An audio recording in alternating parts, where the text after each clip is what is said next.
A Search and Rescue Officer's Horrifying Stories, Part 4. I'm a search and rescue officer for the U.S. Forest Service, and I have some stories to tell. Part 4. Hey guys, I'm back from my training up, and I have a lot of really interesting stories to share with you. I've got enough that I'm going to break them up into 2 parts, this being the first. I'd love to put them all in one entry, but I just haven't had the chance to write them all down yet. I didn't have anything too crazy happen while I was out there, but we did have one incident with a rookie that I found relevant. Since I'm sure you guys have been waiting for these, I'll just get right into the stories. I'll assign each batch of stories to the person who told them to me. First, KD. KD is a vet who's been a SAR officer for about 15 years. She specializes in high-elevation mountain rescues and is widely considered one of the best in her field. She was one of the more enthusiastic storytellers, and since we were together a fair amount during exercises, she ended up telling me about 4 that really stuck with me. The first she told me in response to my asking about her most traumatic calls. She shook her head and told me that really bad calls happen more frequently on the mountain, since the potential for nasty accidents is higher. About 5 years ago, one of the parks she worked at had a string of disappearances. It was a bad year, she said, one of the worst on record as far as weather went. They were getting about a foot of new snow every couple of days, and there were a few avalanches that killed some climbers. They'd warned people about staying to the mapped areas, but of course there's always those who don't listen. In one particularly nasty case, an entire family got wiped out because the father decided he knew better than the officials, and he took them out to an area that wasn't safe. They were snowshoeing, and, as best KD could figure, they'd walked out onto a shelf of snow that looked solid, but actually wasn't. It gave way, and this family went ass over tea kettle almost 300 feet down a slope. They landed on the rocks at the bottom, and the parents died instantly. One of the kids did as well, but the other 2 survived. One had a broken leg and fractured ribs. The other was almost unharmed, save for some bruising and a sprained ankle. The uninjured child left his sibling behind and set out to find some help.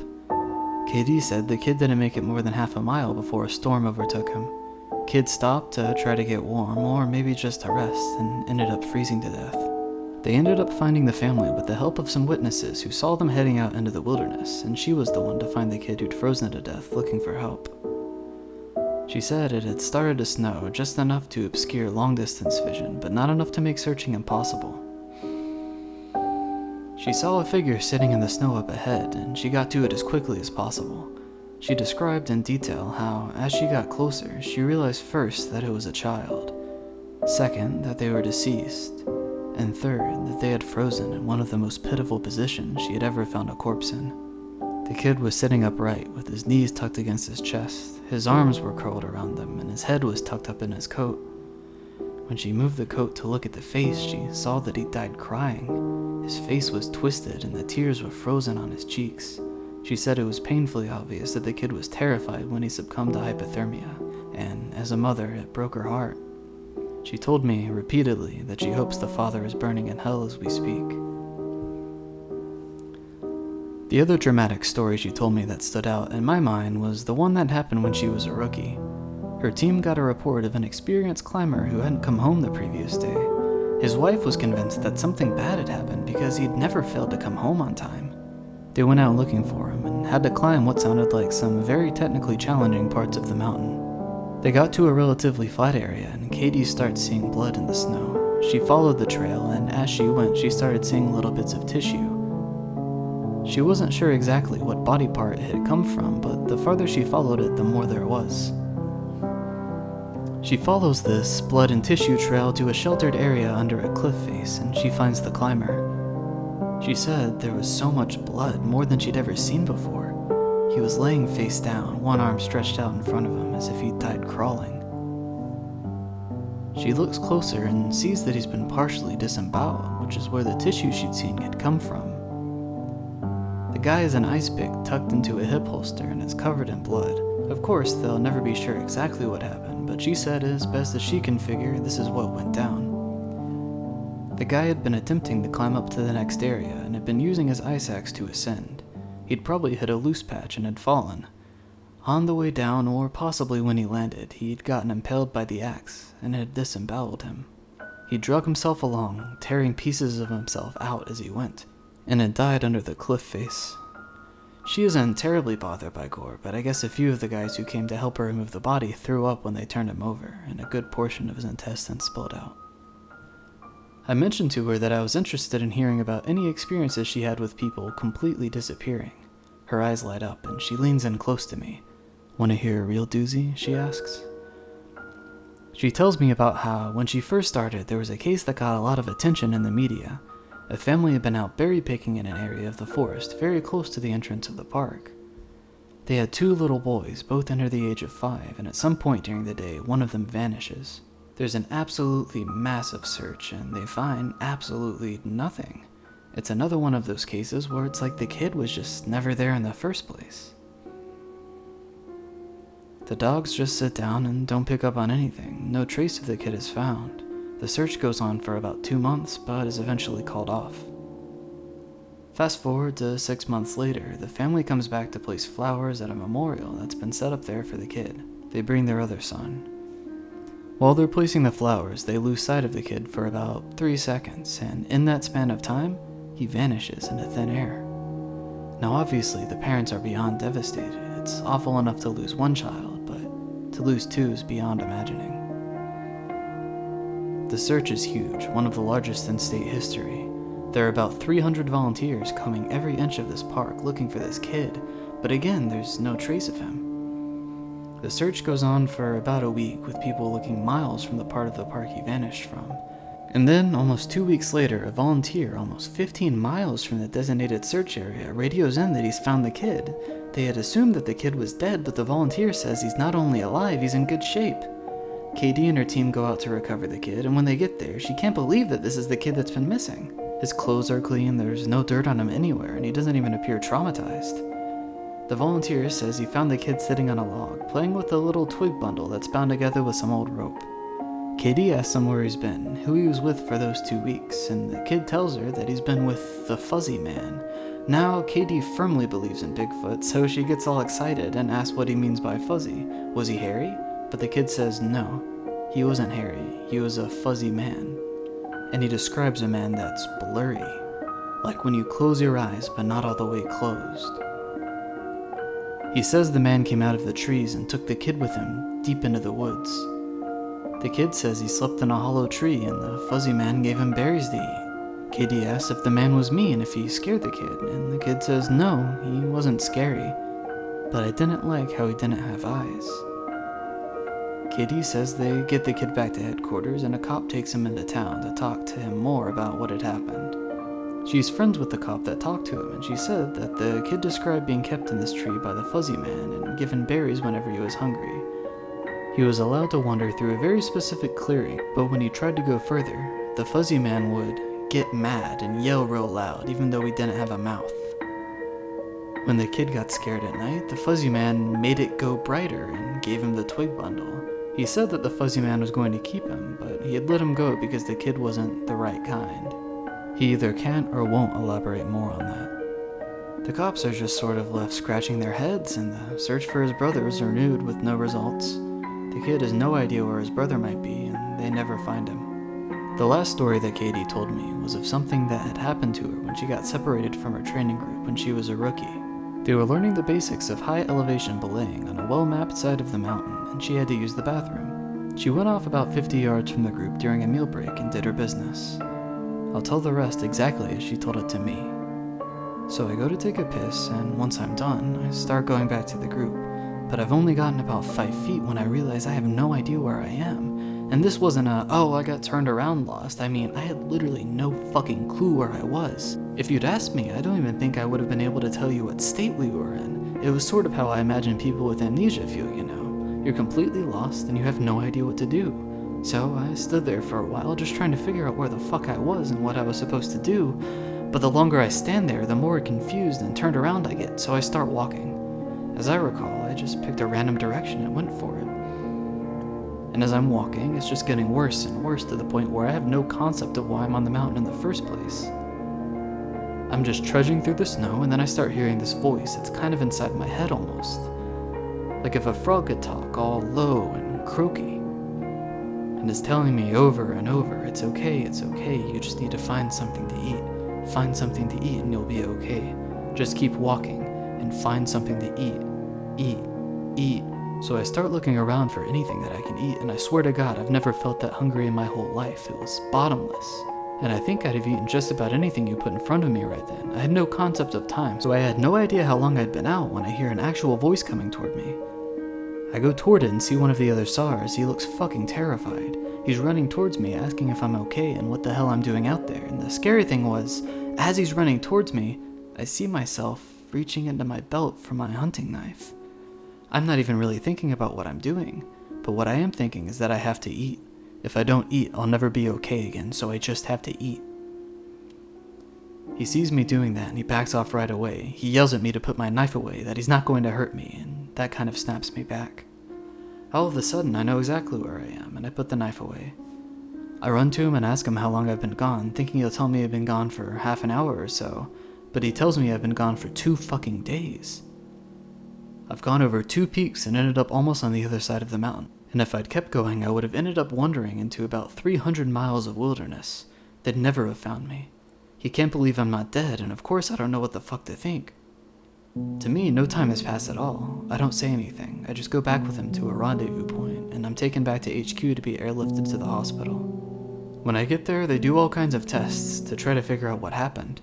As best as they can guess, I had some kind of weird fugue state, which is kind of like amnesia, or a weird seizure that knocked my brain out of whack.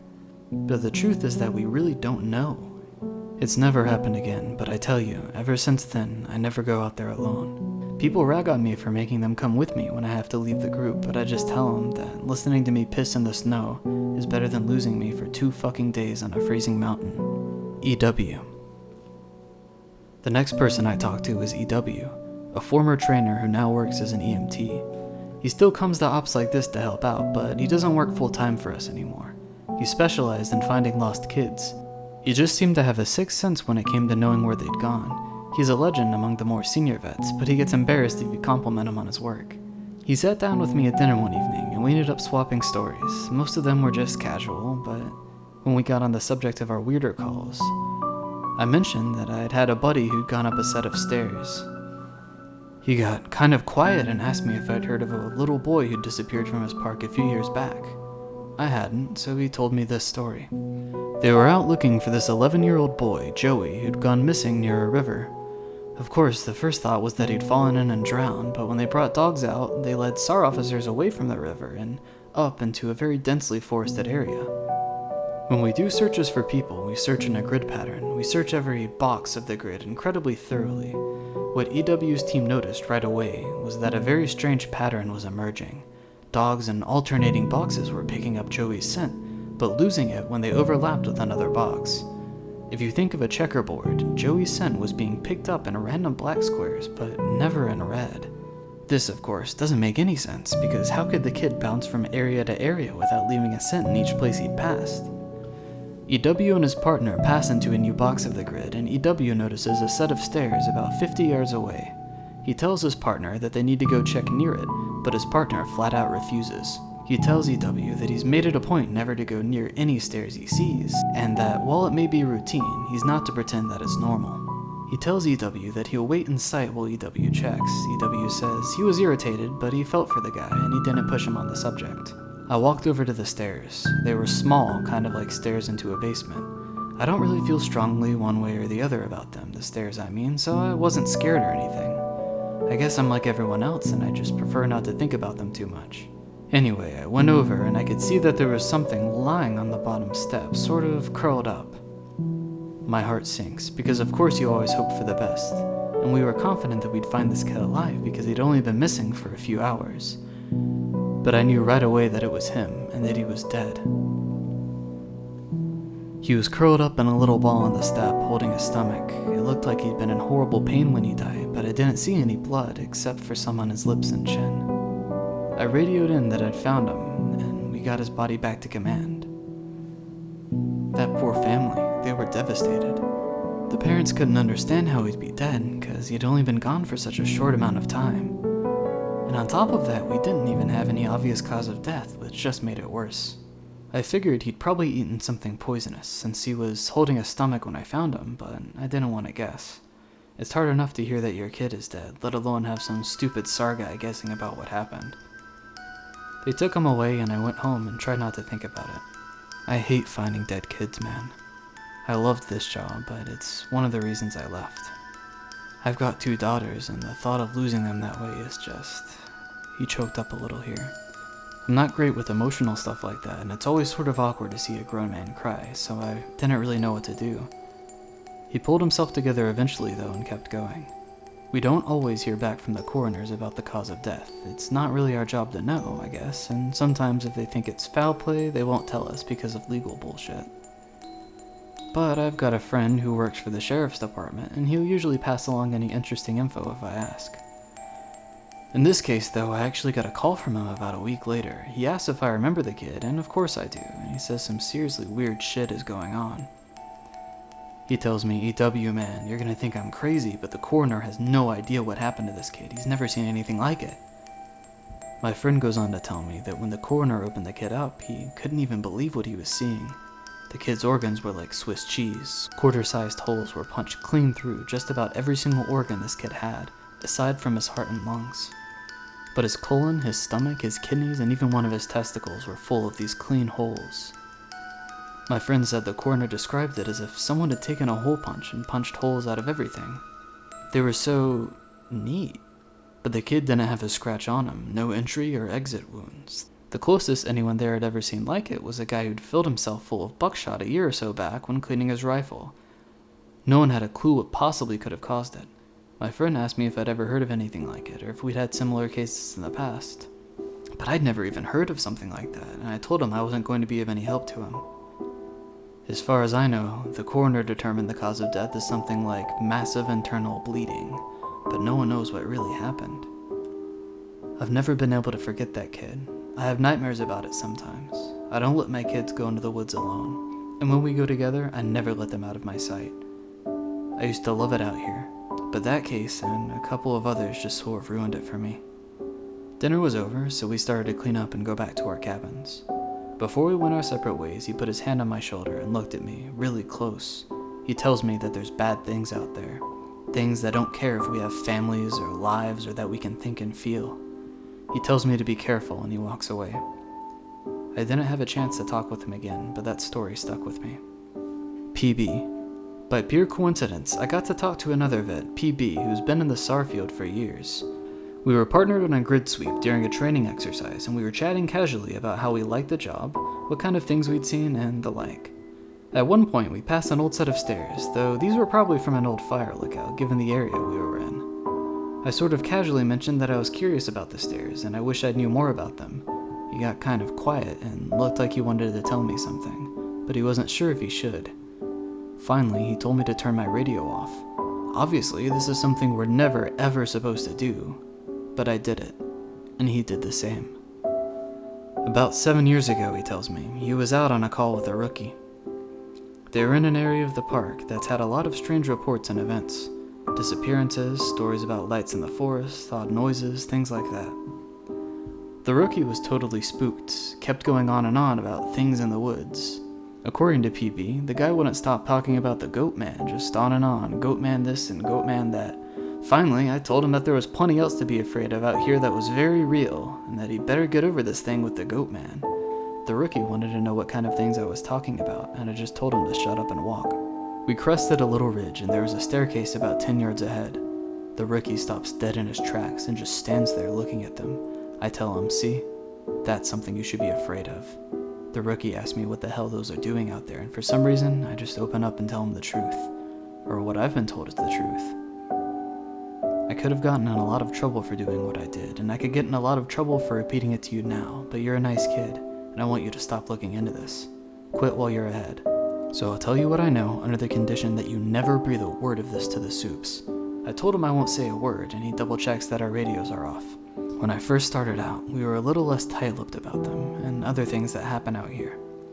We warned people before they were even hired that there was weird shit going on. I guess the Forest Service was tired of having such a massive turnover rate, and they wanted people to see what they were getting into. So they started having people sign these agreements that they wouldn't go to the media about what they were going to see. The Forest Service didn't want to scare people away, so the last thing they needed were spooked rookies running off to the media with stories of ghosts and haunted stairs. But eventually they found the agreements weren't necessary. People not only didn't want to talk about what they saw, they wouldn't. A few times, media tried to talk to people when kids or hikers would disappear and no one would say a word. I can't really explain it. I guess we just don't really want to admit that anything is wrong. This is our job, to be out in the woods every single day. We don't need to be spooked, and the best way to avoid that is to pretend like everything's okay. So I'll tell you everything I can think of, and after that, I'm done talking about it for good, and I expect you not to bring it up around me, ever. The stairs have been out here as long as the parks have existed. We have records going back decades describing them. Sometimes people go up them and nothing happens. Other times, look, I really don't like talking about this, but sometimes really bad shit happens. I saw one guy get his hand sliced clean off when he got to the top step. He reached out to touch a tree branch and it happened so fast. 1 second his hand was there and the next it was gone. Completely clean wound. We didn't find his hand and the guy almost died.